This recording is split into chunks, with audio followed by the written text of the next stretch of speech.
അസ്സലാമു അലൈക്കും വറഹ്മത്തുള്ളാഹി. അൽഹംദുലില്ലാഹി റബ്ബിൽ ആലമീൻ. വസ്സലാത്തു വസ്സലാമു അലാ അഷ്റഫിൽ മുർസലീൻ വഅലാ ആലിഹി വസഹ്ബിഹി വസല്ലം.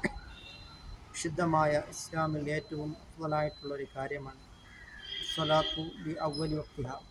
നിസ്കാരം അതിൻ്റെ ആദ്യ വക്തിൽ തന്നെ നിസ്കരിക്കുക എന്നുള്ളത് എന്നാണ്. സയ്യിദുനാ മുഹമ്മദ് റസൂലുള്ളാഹി സ്വല്ലല്ലാഹു അലൈഹി വസല്ലമ തങ്ങൾ പറഞ്ഞിട്ടുണ്ട്. മഹാനായ ഉമറുൽ ഫാറൂഖ് റളിയല്ലാഹു തആല അൻഹു അസ്ർ നിസ്കരിക്കുന്നതായ സമയത്ത് ഒരു തോട്ടം നനയ്ക്കാൻ പോവുകയുണ്ടായി. ആ സമയത്ത് അസ്ർ നിസ്കാരത്തിന് ജമാഅത്ത് നഷ്ടപ്പെടുകയുണ്ടായി.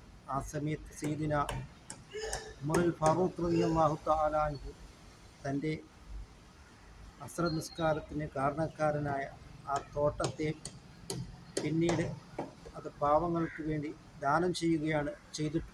അതുകൊണ്ട് നാം ഒരു നിസ്കാരത്തെയും നാം ഖളാ ആക്കാതെ എല്ലാ നിസ്കാരങ്ങളെയും നാം പരമാവധി ജമാഅത്തായിട്ട് തന്നെ നാം നിർവഹിക്കുവാനും നാം തയ്യാറാക്കുക. അല്ലാഹു തആല നിസ്കാരങ്ങളെ യഥാവിധി അനുഷ്ഠിക്കുന്നവരിൽ അല്ലാഹു തആല നമ്മളെ ഉൾപ്പെടുത്തുകയും ചെയ്യുമാറാകട്ടെ.